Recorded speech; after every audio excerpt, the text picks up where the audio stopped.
नमस्कार। थर्ड आई में आपका स्वागत है।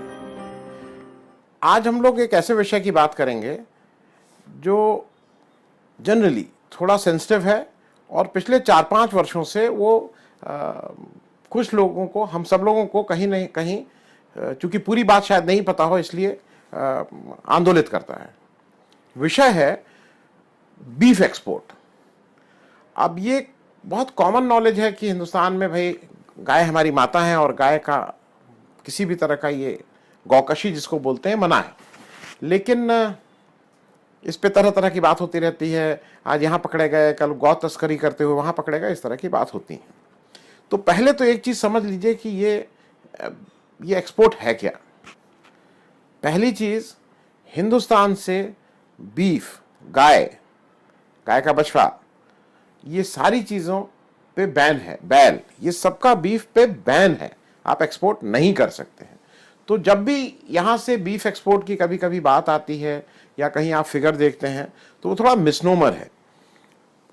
दुनिया में चूंकि बीफ एक्सपोर्ट होता है इसलिए यहाँ पे जो हम लोग भैंस का, बफेलो जो होता है वो इसी कैटेगरी में आता है। और हिंदुस्तान का मूल रूप से जो एक्सपोर्ट है जिसको बीफ के नाम से करते हैं वो प्राइमरली बफेलो के मीट का है। वो साथ में बकरा और लैम और ये सब शीप भी हैं, लेकिन मूल रूप से वो बफेलो मीट है। अब एक चीज समझ लीजिए कि दुनिया के टोटल एक्सपोर्ट में हम लोग कहां खड़े हैं। दुनिया का जो टोटल एक्सपोर्ट हो रहा है वो 2016, और मैं फिगर्स परसेंटेज में इसलिए दे रहा हूं कि वो कहीं पे 2016 की फिगर है, कहीं पे 2017 की है, तो वो थोड़ा सा मिसमैच हो सकता है अगर हम क्वांटिटी की बात करेंगे, लेकिन परसेंटेज में कोई मिसमैच नहीं है। दुनिया के 2016 में जो सबसे बड़े जो टोटल मीट एक्सपोर्ट पूरी दुनिया में हुआ, जब पूरे दुनिया के मीट एक्सपोर्ट की बात कर रहे हैं तो उसमें गाय भी है, बफेलो भी है, लेकिन हिंदुस्तान के जब मीट एक्सपोर्ट की बात उसमें से करते हैं तो यहां से गाय का मीट का बैन है और वो एक्सपोर्ट नहीं होता है। अब टोटल जो मीट एक्सपोर्ट पूरी दुनिया में है उसमें दो लोग नेक टू नेक चलते हैं, बिल्कुल आगे जो अग्रणी लीड लेते हैं, और वो हिंदुस्तान और ब्राजील। हिंदुस्तान ने 2016 में 19.6% टोटल एक्सपोर्ट, मतलब अगर 100 केजी मीट हुआ तो 19.6 हमारा शेयर था और 19.6 ही करीब ब्राजील का था। जो ऐसा माना जा रहा है कि इन सालों में, पिछले 1-2 साल में हम लोग ब्राजील से आगे निकल गए हैं। तो पिछले एक तो ये समझ लीजिए कि ये जो भी मटन एक्सपोर्ट है ये पिछले 4-5 साल में बहुत गैलपिंग स्पीड से बढ़ा है, बहुत गैलपिंग स्पीड से एक्सपोर्ट खूब बढ़ा है, पहली चीज। दूसरी चीज, नंबर 1 पे ब्राजील और हिंदुस्तान साथ साथ, तीसरे नंबर पे ऑस्ट्रेलिया 14.6%, चौथे नंबर पे यूएस 11.6%। ये टोटल फिगर्स हैं। अब आती है बात, ये एक्सपोर्ट कहां और कितना हो रहा है।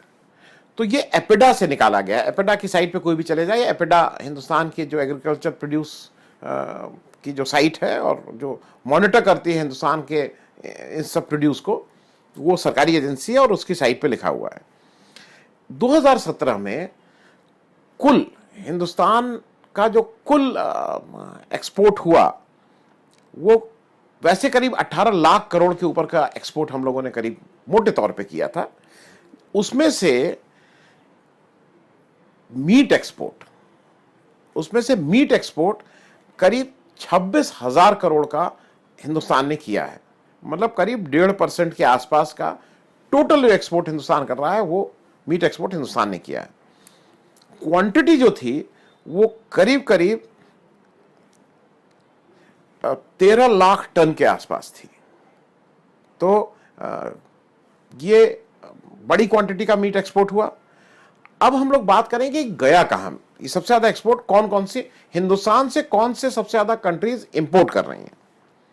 तो नंबर 1 पे वियतनाम है, जो हिंदुस्तान के टोटल मीट का करीब 56.73% केवल वो ले जाता है, जो बड़ी फिगर है, मतलब 56.3% केवल वो ले जा रहा है। फिर नंबर 2 पे मलेशिया है 9.18%, नंबर 3 पे इजिप्ट है 6.32%, नंबर 4 पे इराक है 3.86%। ये मैं फिगर्स इसलिए आपको बता रहा हूं कि एक जनरल परसेप्शन ये है कि हिंदुस्तान से ये सब मीट जाता है और सारा मीट गल्फ में चला जाता है और सऊदी और दुबई और बहरीन और इन सब जगह जाता है। ये ऐसा नहीं है, सबसे बड़ा वियतनाम जाता है। हालांकि जो इस व्यापार को जानते हैं उनका कहना यह है कि इतना मीट वियतनाम में खपत हो ही नहीं सकती है।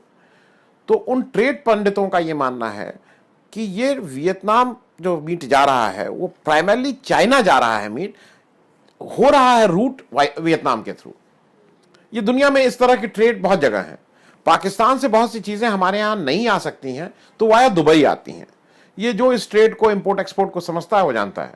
उसी तरह से चाइना से शायद जो भी कारण हो, चाइना जो ये मीट का बड़ा हिस्सा वाया वियतनाम जा रहा है। तो एक तो ये गलतफहमी कहीं अगर है कि ये बहुत हम लोग गल्फ कंट्रीज में भेज रहे हैं, ऐसा नहीं है। वियतनाम मूल रूप से मुस्लिम कंट्री, इस्लामिक कंट्री नहीं है, मलेशिया है। अब एक और अच्छी जानकारी मतलब इससे रिलेटेड है, वो मैं इसलिए ये सब जानकारी आप लोगों से शेयर करता चल रहा हूं कि कुछ कुछ मिथ को हम लोग अलग अलग करें। हिंदुस्तान का जो टोटल मीट एक्सपोर्ट है, ये सुन के ताज्जुब होगा, उनके जो मेजर प्लेयर हैं, जो सबसे बड़े स्टेट हैं जहां से मीट एक्सपोर्ट हो रहा है, उसमें यूपी सबसे टॉप पे है। मतलब 40-50% के आसपास टोटल एक्सपोर्ट का यूपी से जा रहा है, उत्तर प्रदेश से। मतलब रामलला की भूमि, कृष्ण जन्मभूमि, ये सब यहाँ यूपी से है। मीट एक्सपोर्ट में हम लोग सबसे आगे हैं। उसके बाद आंध्र प्रदेश है, फिर महाराष्ट्र है और फिर चौथे नंबर पे पंजाब है। बाकी स्टेट बहुत छोटा मोटा उनका शेयर है, लेकिन सबसे मेजर प्लेयर जो है उत्तर प्रदेश है। ये भी एक जानकारी आपसे शेयर करना चाह रहा था। तीसरा एक और नई बात शेयर करूंगा कि पूरी दुनिया की आबादी करीब करीब आज की तारीख में माना जाता है कि 760 करोड़ है। 760 करोड़ मोटा अंदाज ये सब है, मतलब हो सकता है 2-4 करोड़ ऊपर नीचे, क्योंकि जब मैं जितनी देर में आपसे बात कर रहा हूं इतनी देर में हो सकता है 1500 बच्चे तो इतने ही में पैदा हो गए हों। इसमें से जो वेजिटेरियन है, पूरी दुनिया में जो वेजिटेरियन है, वो मोटे तौर पे पूरी दुनिया की आबादी का करीब 5-7% लोग वेजिटेरियन हैं। और एक और चीज आपको मतलब ये सारी खबरें निकाली गई हैं, ये एक और चीज आपको सुन के होगा कि जो टोटल वेजिटेरियन कंट्रीज हैं, तो नंबर 1 पे वेजिटेरियन हिंदुस्तानी है। 38% ऑफ इंडियंस आर वेजिटेरियन। ये बड़ी फिगर है, क्योंकि कुछ कुछ को लगेगा कि जैन यहां ज्यादा है। जैन की संख्या पॉइंट्स में है, मतलब परसेंटेज उनका टोटल पॉपुलेशन का पॉइंट्स में। 38% इंडियंस आर वेजिटेरियन। तो हम लोग मूल रूप से शाकाहारी लोग हैं। नंबर 2 पे इजराइल आता है। हम 38% टोटल पॉपुलेशन है, इजराइल 13% है। मतलब हमारे और इजराइल में 25% का गैप है। मतलब उनकी जो टोटल पॉपुलेशन है वो 13% वेजिटेरियन है। और एक रिलेशनशिप इससे और अच्छा, ये मैं फिर तीसरे नंबर पे ताइवान है, फिर इटली है, ये भी एक अजीब जानकारी है। और 8वें नंबर पे ब्राजील है, 8%। ऑस्ट्रेलिया 5.5% वेजिटेरियन है। और ये जानकारी इसलिए शेयर कर रहे हैं कि हिंदुस्तान जो दुनिया का सबसे बड़ा मीट एक्सपोर्टर है, जब अपने यहां कंजम्पशन की बात आती है तो हम लोग मूल रूप से वेजिटेरियन है। समझने वाली बात यह है कि ये हमारा व्यापार है, तो हमारे व्यापार को हम लोग को अलग रखना चाहिए। हमारी जो, चाहे वो धार्मिक भावनाएं हो, चाहे वो हमारी सामाजिक भावनाएं हो, वो एक अलग चीज है। हिंदुस्तान में एक चीज को लेके बहुत हो हल्ला होता है, और वो मैं इसलिए इसको एम्फेसिस बार बार कर रहा हूं कि बीफ मीट, गाय के मीट को लेके बहुत बातें होती हैं।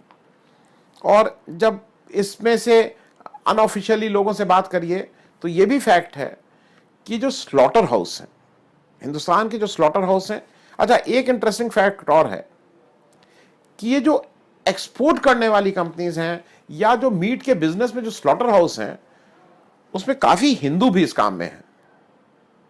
मतलब काफी जनरल परसेप्शन फिर यही है कि सारा मुसलमान करते हैं, नहीं ऐसा नहीं है, हिंदू भी बड़े नंबर से इस काम पे हैं। खास करके एक बड़ी कंपनी है जिसको हम सब लोग जिसका नाम बार बार लेते हैं, नाम है अल कबीर एक्सपोर्ट प्राइवेट लिमिटेड। अल कबीर नाम से लगता है कोई वो हो गए, ये सतीश सबरवाल साहब की कंपनी है। Arabian exports private limited Sunil Kapoor साहब की कंपनी है।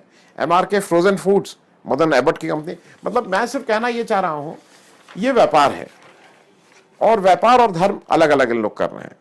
अब एक जो थोड़ी सेंसिटिव बात है, बीफ, गाय हमको हम माता की तरफ पूजा करते आए हैं, गाय हमारे लिए एक हमारे विश्वास का प्रतीक है और इसको लेके काफी कुछ होता रहता है कि भाई ये बीफ की गौकशी नहीं होनी चाहिए।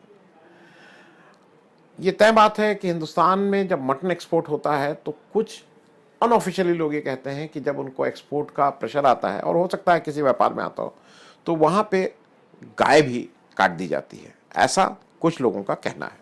ये ऑफिशियली तो कोई इसको बोलेगा नहीं, हाँ नहीं कहेगा क्योंकि बैन आइटम है। तो मुझे ऐसा लगता है कि इसके लिए ज्यादा जरूरी है कि जब आप एक्सपोर्ट कर रहे हो तो कोई ना कोई रास्ता तो होता ही होगा, वो DNA के द्वारा या कोई सैंपल टेस्ट के द्वारा कि ये बफेलो मीट है कि ये गाय का मीट है, वो तो 1 मिनट में पता लग जाने की चीजें हैं और उनके टेस्टिंग प्रोसीजर भी होंगे कुछ ना कुछ। अब अगर सारा एक्सपोर्ट सरकार के ही माध्यम से होता है, कोई अपना हम तो ले जाके एक्सपोर्ट अगर आज हम कहीं करना है तो सरकार के माध्यम से होता है, तो रेगुलेट करने की जरूरत सरकार को है और ये बहुत आसान चीजें हैं। आप टेस्ट कर लीजिए, जो भी रेंडमली सैंपल होता होगा, जो भी होता है कि ये मटन मीट है कि बीफ मीट कि गाय का वो है, क्योंकि अगर आपकी लीकेज वहां रहेगी, आप कुछ कर लीजिए, अगर आपकी लीकेज वहां पे आप नहीं रोकेंगे तो ये जाएगा ही जाएगा। पूरे सारे समाज को पता है कि गुजरात में प्रोहिबिशन है, लेकिन ये भी सारे समाज को पता है कि गुजरात में शराब पी जाती है, गुजरात में शराब मिलती है। तो इंप्लीमेंटेशन ये कहीं ना कहीं उन अधिकारियों का, जो एक्साइज डिपार्टमेंट हो या पुलिस हो, लीकेज वहां पे हो रही है जो आपके हाथ में है। अब आप लीकर कंपनी को जाके पीटने लगे, डंडा लगाने लगे कि गुजरात में लीकर क्यों बिक रही है, अरे भाई वो क्या करे। तो ये सरकार की मूल रूप से जिम्मेदारी बनती है कि अगर आज हमारे संविधान में, हमारे संविधान तो मैं नहीं बोलूंगा, लेकिन अगर हमारे नियम कानून में ये लिखा हुआ है कि गाय का एक्सपोर्ट 100% बैन है, किसी भी फॉर्म में नहीं जा सकता है, तो उसके इंप्लीमेंटेशन की जिम्मेदारी सरकार की है। धन्यवाद। अगर आपको हमारा यह एपिसोड अच्छा लगा तो कृपया सब्सक्राइब करें और साथ में लाल बटन दबाना